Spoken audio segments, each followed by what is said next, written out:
Ano bang ginagawa mo? Hindi ganyan ang pagtrato sa customer. Papagalitan tayo ni Ma'am Camille niyan. Bakit? Ginagawa ko lang naman ang tama eh. Totoo naman, di ba? Na mahirap siya. Pulube. Hampas lupa. At walang pera. Alam mo yung dapat sa mga taong katulad niya.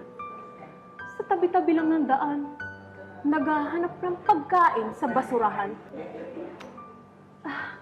Sir, pasensya na po, pero kailangan talaga namin kayong paalisin bago pa magreklamo yung iba naming customers na mabaho ka.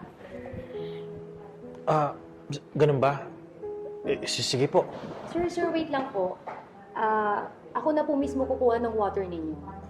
Sorry po talaga, sir, for the inconvenience. Alam mo, Ann, marami namang ibang customer dyan. Sila na lang yung pansin mo. What's happening here?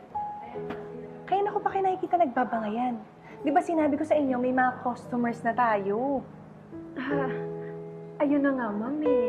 Itong si Lay kasi, ini-entertain pa tong customer na mahirap na to. Ma'am, sorry po talaga.